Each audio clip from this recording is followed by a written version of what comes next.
The 1980s are several decades gone now, and many of the stars of that time's comedies have left this mortal plane, sometimes without much media attention. Here are some of the biggest stars of 80s sitcoms who have died.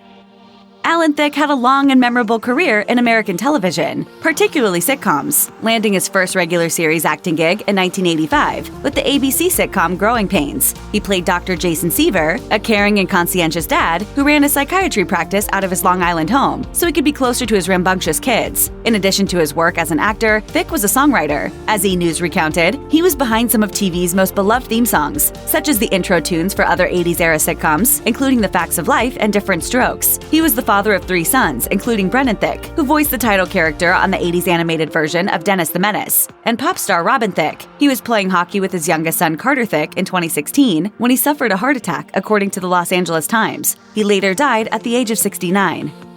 In the very early 1980s, Harry Anderson was a frequent guest on talk and variety shows, performing his signature mix of stand-up comedy and sleight-of-hand magic. He proved that his persona translated to scripted comedy with a series appearance on Cheers, as a bar-haunting conman named Harry the Hat, bridging his starring role on Night Court. From 1984 to 1992, Anderson played Harry T. Stone, one of the youngest and friendliest judges in the New York City judicial system, a Magic and Mel Torme lover who presides over a late-night courtroom, processing sex workers, drug dealers, and others who are almost as wacky as the judge's colleagues. Anderson earned 3 straight Emmy Award nominations in the mid-80s for Night Court, and then went on to play humor columnist Dave Barry on the 90s comedy Dave's World. In 2018, according to the New York Times, Anderson was hospitalized with influenza and remained sick for several months afterward. He was discovered dead at his home in North Carolina. The magician and actor was 65.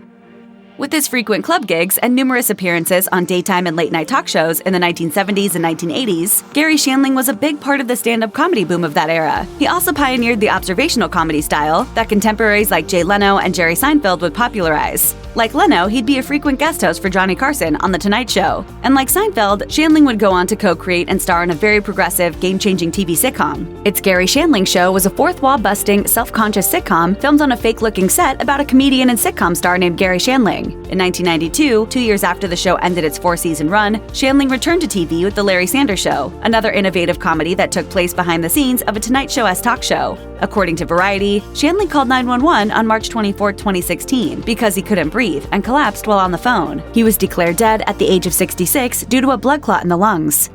Edna Garrett, the proper, protective, and warble-voiced housemother and dietitian at the Eastland School for Girls, lorded over her charges Tootie, Joe, Natalie, and Blair on The Facts of Life for 7 years. However, the character originated on another sitcom, Different Strokes. Edna was the maid for Philip Drummond and his brood of kids. But Charlotte Rae did such a great job with the character in her 1 season on Strokes that she got to move her character from a Manhattan luxury apartment to a Peekskill boarding school. It's no surprise because Rae was a versatile pro, a 2-time Tony Award nominee in the 1960s, co-star of the classic police sitcom Car 54, Where Are You?, Molly the Mail Lady on Sesame Street, and the mother of Woody Allen's character in Bananas. In 2010, according to The Hollywood Reporter, Rae was diagnosed with pancreatic cancer, which by 2017 had spread to her bones. She died in 2018 at age 92. Dixie Carter starred in 2 80s sitcom classics. In 1984, she joined Different Strokes in its final years as Maggie McKinney, the new wife of lonely widower and orphan adopter Mr. Drummond. Then she jumped to Designing Women in 1986, portraying Julia Sugarbaker, an exceedingly bright, confident, and acerbic Atlanta-based interior designer. Designing Women was an ensemble comedy, but Carter tended to get the showiest moments. Julia often delivered dramatic, politically progressive, and humanistic monologues, which were met by the studio audience with thunderous applause. One thing I did forget was just how divisive and dishonest and distasteful someone like you can be. Following a main role on the CBS legal procedural Family Law, Carter landed a recurring role as Gloria Hodge on Desperate Housewives, earning the actor her first Emmy Award nomination. In 2010, according to the New York Times, Carter died at age 70 following endometrial cancer complications. At the top of Designing Women in 1986, Anthony Bouvier had just been released from prison for a robbery he didn't commit, and he fell into what would prove a taxing job as an assistant to the women of Atlanta's Sugarbaker designs, chiefly seeing to the wild personal whims of Suzanne Sugarbaker. By the end of the show, the tentative and unsure Anthony had achieved a law degree and become a partner in the company. Meshach Taylor, previously best known for his role as window dresser Hollywood Montrose in the popular 1987 fantasy comedy Mannequin, portrayed Anthony for the run of the show, receiving an Emmy Award nomination along the way. Taylor remained a presence in TV comedy into the 90s and beyond, co-starring on the CBS sitcom Dave's World for 4 seasons, and playing Mr. Wright on the Nickelodeon comedy Ned's Declassified School Survival Guide. In June 2014, according to The Hollywood Reporter, Taylor died in his sleep at his home in California after a long illness, which his representative confirmed was cancer. He was 67. Why would a middle-class family of 5 living in a modestly sized home in suburban Pittsburgh need a butler? That was the question posed by the 1985 to 1990 ABC sitcom Mr. Belvedere. The answer? To make snarky, cutting quips at those he considers not as refined as himself, such as Owen's family dad George, and to counsel and spar with youngest child Wesley. Before he was well cast as the cultured and well-traveled Lynn Aloysius Belvedere, Christopher Hewett hadn't done much screen work, appearing in only about 20 projects dating back to the early 50s, but most notably and recently in the final season of Fantasy Island as Lawrence, a Mr. Belvedere-like butler. Hewett was primarily a man of the stage, directing reviews and starring in plays and musicals, notably as Captain Hook in a 1979 Broadway revival of Peter Pan. In August 2001, 80-year-old Hewett died at home after a hospital stay, according to the Los Angeles Times. The star of Alf, the bizarre but heavily viewed NBC sci-fi sitcom about a cool, cat-eating couch potato alien from the planet Melmac, who crashes in suburbia and crashes with a suburban family, was undoubtedly Alf himself, played by Paul Fusco. However, every over-the-top character needs a foil, their opposite to play against for comic effect. And for Alf, that was Willie Tanner, a sputtering, sad-sack civil servant who never approved of any of Alf's hilarious antics. Max Wright, a veteran of the dark and acclaimed early 80s sitcom Buffalo Bill and multiple Broadway productions, played Willie to the hilt. After his time on Alf, Wright did a lot of TV, usually playing a variation of a specialty, exasperated and unlikable nerds. He popped up on Friends as Terry, the manager of the Central Perk Coffee House, and as loathsome boss Max Denby, on Norm Macdonald's Norm. Wright died from complications of cancer at the Lillian Booth Actors Home in 2019, according to the New York Times. He was 75. 2 Richard Mulligan performances bookended the 1980s, and the veteran film actor won an Emmy Award for both. A couple of years into the run of ABC's racy soap opera parody Soap in 1980, he earned a statuette for his role as bumbling and overwhelmed patriarch Burt Campbell. And then in 1989, Mulligan took home another Emmy for his big TV comeback role on the sitcom Empty Nest as Dr. Harry Weston, an elderly pediatrician coping with the death of his wife and his needy adult children who moved back in. Laverne, this is strange. What's going on? Well, it just occurred to me that I could be running this office in a more efficient manner. I don't think so. Following the Golden Girls on NBC's popular Saturday night lineup, Empty Nest ran from 1988 to 1995, and it frequently ranked among the top 10 most-watched shows on TV. According to the Washington Post, Mulligan died of colon cancer in September of 2000. He was 67 years old. It may have been called The Mary Tyler Moore Show, but the breakout character of the 1970s TV classic was boorish, impossibly stupid, and arrogant news anchor Ted Baxter, played wonderfully by Ted Knight, previously best known for his voice work as a narrator on DC Comics cartoons. After Mary Tyler Moore's series ended, Knight took his 2 Emmy Awards and starred in the movie Caddyshack, and then the 80s sitcom Too Close for Comfort. He played Henry Rush, a San Francisco-based cartoonist of the comic strip Cosmic Cow, who can never get any work done because of his live-in daughters and their annoying friend Monroe. Though ABC canceled the show in 1983, it was picked up for syndication in 1985. The setting changed from San Francisco to Marin County, a new theme song was added, and the whole thing was renamed The Ted Knight Show. Also in 1985, Knight was diagnosed with colon cancer. By the summer of 1986, according to the Los Angeles Times, the sitcom was the #1 syndicated comedy on TV. Production ended after Knight died in August 1986, at age 62. Sure, Katherine Helmond co-starred in fondly remembered films like Brazil, Overboard, and Time Bandits. She voiced Lizzie the Model T in all 3 of Pixar's Cars movies, but most people will always recognize the actor for her work as Mona Robinson, the elderly but openly lascivious live-in mother of advertising executive Angela Bauer on the 1984 to 1992 ABC mega hit Who's the Boss? Critics didn't love Who's the Boss, and Katherine Helmond is the only member of the show's cast to ever receive an Emmy nomination. She got 2, in fact. Helmond performed well into her 80s, including an appearance on True Blood. According to BBC, she died in February 2019 at age 89 due to complications from Alzheimer's disease.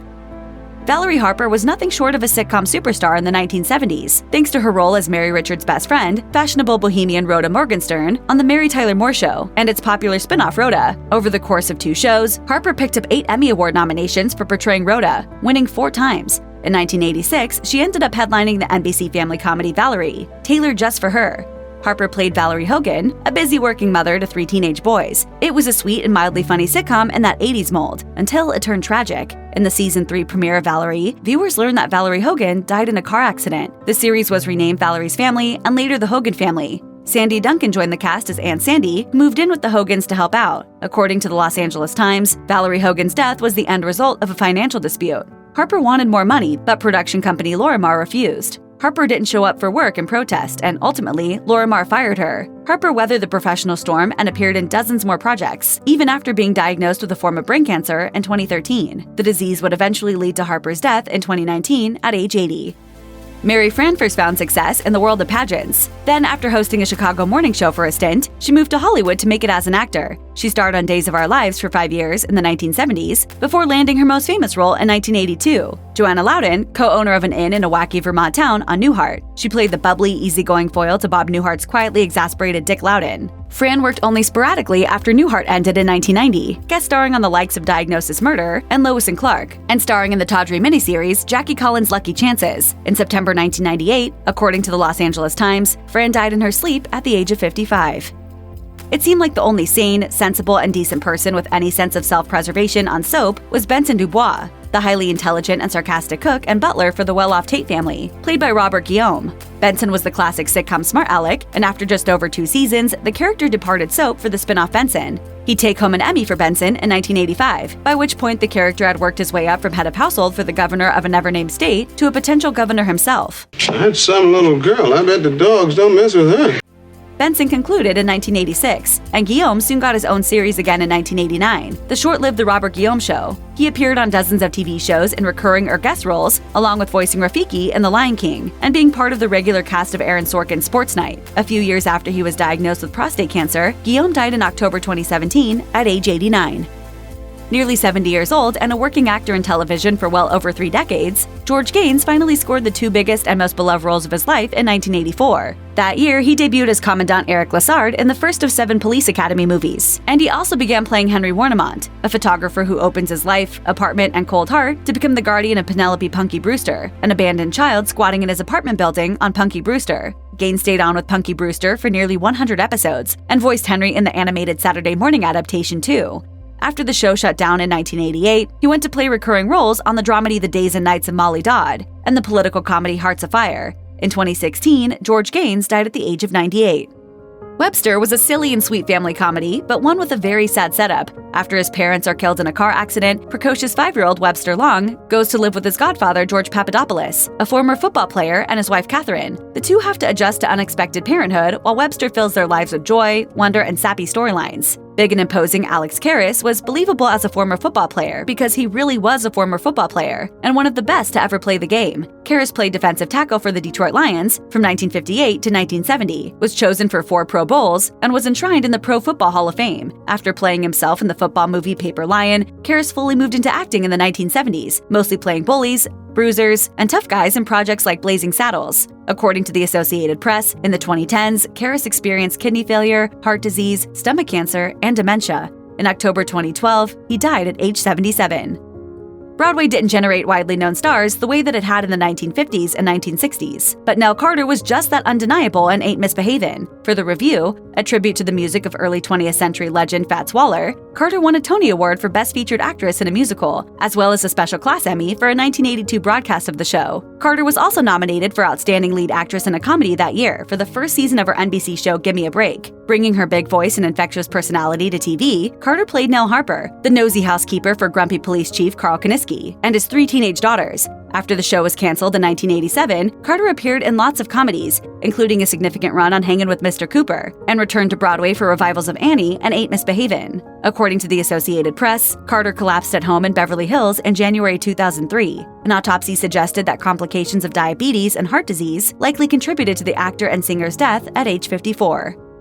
The Carol Burnett Show ended its 11-season run on CBS as Primetime's premier comedy variety show in 1978. 5 years later, NBC premiered Mama's Family, a standalone expansion of the series sketches about a tight-knit Southern family headed up by Mama, who was usually angry and yelling at her shiftless and dopey relatives. Carol Burnett Show cast member Vicki Lawrence reprised her role as the titular matriarch Thelma Harper, as did Burnett and Harvey Norman as Eunice and Alistair Quince, initially and respectively, while actors new to the world of Mama filled out the cast. Ken Barry signed on to play Mama's youngest son, the clumsy and oafish Vinton Harper, a role he kept throughout Mama's Family Run, both on NBC and in first-run syndication. Broad, wacky, populist ensemble sitcoms were familiar territory for Barry. Prior to Mama's Family, he was best known for his work as Farmer Sam Jones on The Andy Griffith Show, and its continuation made Barry RFD, and as Captain Wilton Parmenter on the 1800s set army comedy F Troop. Barry essentially retired from acting in 1999, and according to the New York Times, he died at Providence St. Joseph Medical Center in Burbank, California, in December 2018 at the age of 85. A familiar voice in Charlotte and New York City radio in the 1970s, Jay Thomas started appearing on screen as an actor at the end of the decade, joining the cast of Mork and Mindy in 1979 as Remo da Vinci, brother of Mindy's best friend Jeannie and co-owner of the New York Delicatessen. After that show ended its lengthy run in 1981, Thomas appeared on several other 80s sitcoms, including Family Ties and The Golden Girls, before landing a recurring role on Cheers as Eddie LeBec, an odious French-Canadian hockey star turned ice show performer who becomes the second husband of bar server Carla Tortelli. Thomas left Cheers in 1989 when Eddie was killed by a rogue Zamboni during an ice show, and he went on to star on the CBS sitcom Love and War and land another recurring love interest role, this time as Jerry Gold on Murphy Brown. According to CNN, Thomas died of cancer in 2017 at age 69. From 1982 to 1987, Silver Spoons was on NBC. The sitcom starred Ricky Schroeder as Ricky Stratton, a tween who goes to live with his biological father, the immature and fun-loving director of a toy company who lives in a gigantic mansion. Countering the antics of the child and his childlike father was Dexter Stuffins, the elder Stratton's stuffy, conservative, and unflappable business manager. Franklyn Seales played the character for 4 seasons, and apart from a recurring role on the late 80s church sitcom Amen, notable appearances on Growing Pains and Hill Street Blues, and a main role in 1979's The Onion Field, he was primarily a stage actor. Seales trained at Juilliard under the esteemed John Houseman, who had a recurring role on Silver Spoons as Grandpa Stratton, and performed in small and experimental plays in and around Los Angeles, according to the Los Angeles Times. In May 1990, at his family's home in Brooklyn, New York, Seales died from complications of AIDS at age 37. Check out one of our newest videos right here. Plus, even more Nicki Swift videos about your favorite celebrities are coming soon. Subscribe to our YouTube channel and hit the bell so you don't miss a single one.